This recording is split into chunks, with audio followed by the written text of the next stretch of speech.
हो ठीक आहे, मी रेडी झाल्यावर कॉल करते तुला. जानू हो मी करते तुला नंतर कॉल. बाय. हे काय, तुम्ही परत का आलात? का परत यायला नको होतं का? नाही तसं नाही, पण तुम्हाला लवकर पोहोचायचं होतं ना ऑफिसला. ते माझं एंट्री कार्ड मी विसरलो घरी. इथेच कुठेतरी होतं.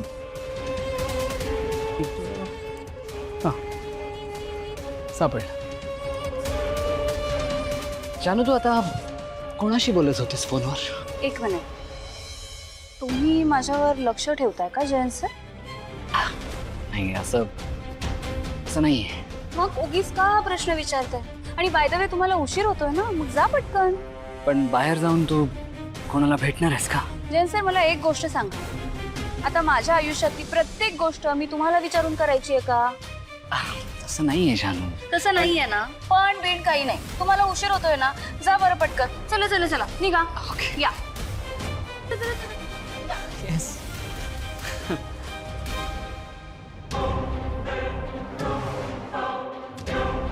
नक्की कोणाशी बोलत होती जानू? आणि कोणाला भेटायला जाणार आहे?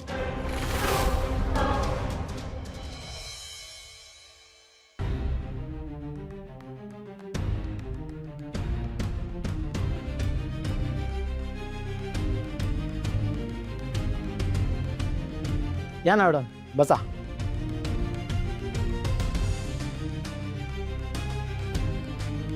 बोला मॅडम, काय मदत करू आपली? नमस्कार, मी भावना सिद्धिराज गाडे पाटील. काल आमच्या घराजवळ एक घटना घडली आणि त्याचा रिपोर्ट करायला मी इथे आली.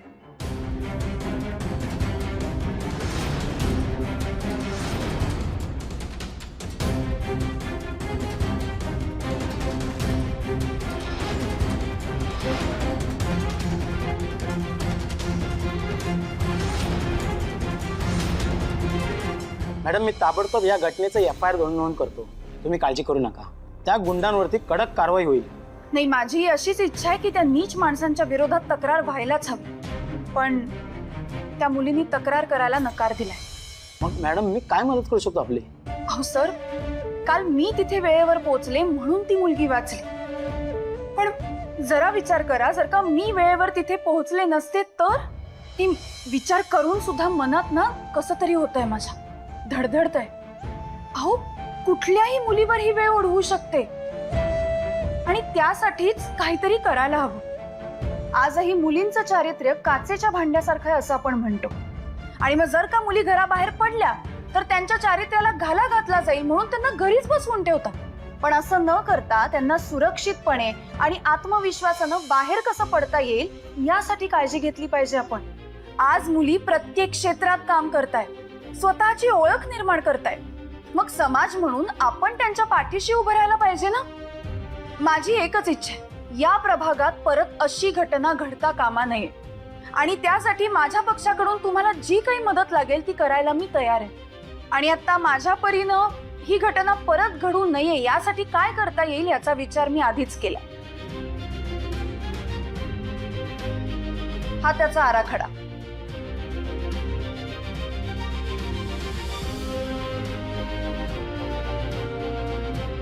मला रात्री उशिरा पब्लिक ट्रान्सपोर्टने प्रवास करणाऱ्या मुलींसाठी रिक्षा सेवा सुरू करायची. ह्या रिक्षा सेवेतले जे रिक्षा चालक असतील त्यांची सगळी माहिती तुमच्याकडे लिहिलेली असेल. म्हणजे त्यांचं नाव काय, ते कुठे राहतात, पत्ता, मोबाईल नंबर, अशा सगळ्या गोष्टी तुमच्याकडे सेव्ह असतील. आणि मुली रात्री उशिरा कितीही वाजता सुरक्षित प्रवास करू शकतील याची खात्री आपल्याला असेल. या भागात बरीच ऑफिसेस सुद्धा आहेत, तिथे सुद्धा गस्त वाढवायला हवी. काल जिथे हा प्रकार घडला ना तिथे आम्ही बराच वेळ होतो, पण तिथे पुरेसे लाईट सुद्धा नाहीयेत. खूप अंधार आहे, लोकांची वर्दळ नाहीये. तर रस्त्यावर आम्ही इतका वेळ थांबलो होतो तर पोलिसांची गस्त घालणारी एकही गाडी तिकडनं गेली नाही. ही परिस्थिती बदलायला हवी सर. मी आमच्या पक्षाचा निधी वापरून त्या भागात CCTV आणि स्ट्रीट लाईट्स लावण्याची व्यवस्था करते, परंतु मला तुमच्याकडनं सुद्धा सहकार्याची अपेक्षा आहे आणि ते तातडीनं मिळावं अशी मी तुम्हाला रिक्वेस्ट करते. मॅडम, तुम्ही ज्या सुज्ञपणे आराखडा मांडला ना, खरंच तुमच्या मनापासून आभार. आणि आमच्याकडून तुम्हाला संपूर्ण सहकार्य मिळेलच, हा माझा शब्द आहे. आणि हो, काल जी घटना घडली ती परत घडणार नाही याची मी शाश्वती देतो. थँक्यू. ज्या समाजात स्त्रिया आत्मविश्वासाने घराबाहेर पडू शकतात, स्वतःची प्रगती करू शकतात, तोच समाज सर्वार्थाने प्रगत होऊ शकतो. मला तुमच्याकडून याच सहकार्याची अपेक्षा होती. बाकी तुम्हाला कधीही कसलीही गरज लागली तरी संपूर्ण गाडे पाटील कुटुंब तुमच्यासाठी आहेच आहे.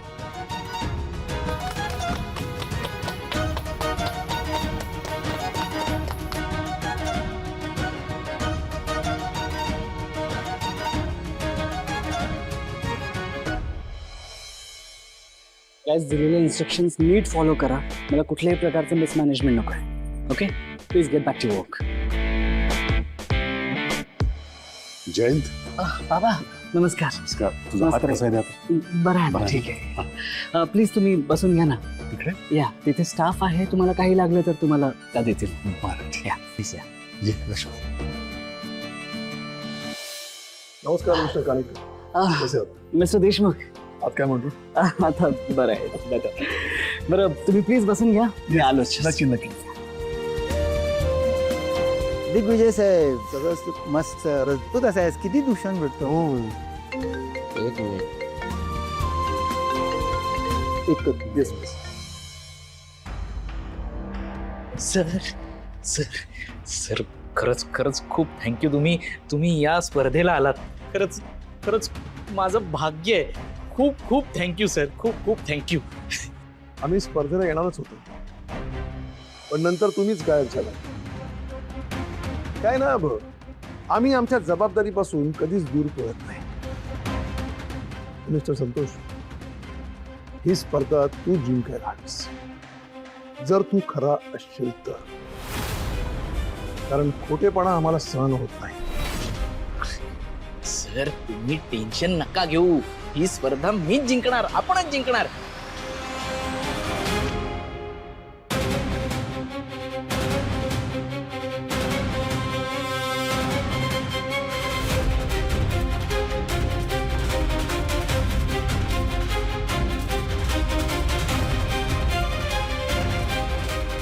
तू आत्ताही खोटेपणाची साथ देतोयस दादा, पण थोड्या वेळात तुला सत्य काय ते कळेल आणि मग त्यानंतर कितीही पश्चाताप केलास ना तरी तुझा काही उपयोग होणार नाही.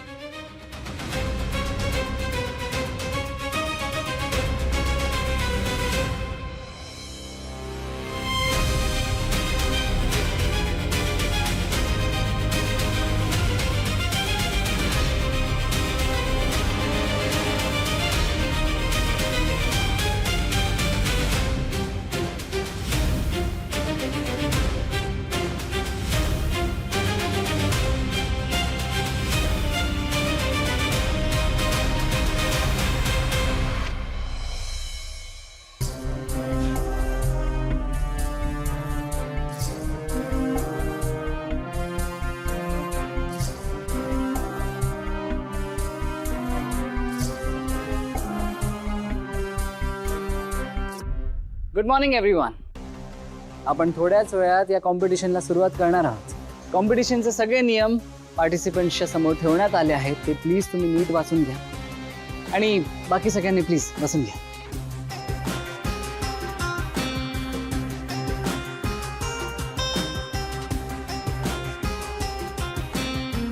आई, मला तुला काहीतरी सांगायचंय. आता नाही ऐकलंच ना जयंत काकांनी काय सांगितलंय ते? आता स्पर्धा सुरू होणार आहे, तेव्हा शांत बस जरा. सगळ्यात आधी मिस्टर श्रीनिवास दळवी आणि संतोष दळवी यांनी आपापले फॉर्म्स आजचे ऑनरेबल चीफ ज्युरी यांच्याकडे द्यावेत आणि त्यानंतरच कॉम्पिटिशनला सुरुवात होईल. Sir sir with all due respect, मला एक रिक्वेस्ट करायची आहे. ॲक्च्युली हे प्रोजेक्ट मी माझ्या पार्टनर बरोबर म्हणजे माझ्या मुलाबरोबर केलं होतं, त्यामुळे या प्रसंगी तो माझ्या बरोबर असावा असं मला वाटतं. तर प्लीज तुम्ही परमिशन द्याल का? नाही, मला माझ्या बाबांच्या टीम मध्ये जायचं नाही. आजोबा आणि मी खरी टीम आहोत. सर बघा माझ्या मुलाला माझ्या विरुद्ध फितवलंय. बघा तो कसं बोलतोय. हा माझ्यावरचा अन्याय आहे सर. हे बघा, हा तुमचा फॅमिली मॅटर आहे. तो कसा सॉल्व्ह करायचा ते तुम्ही तुमचं बघा, कारण स्पर्धेला लेट होत आहे.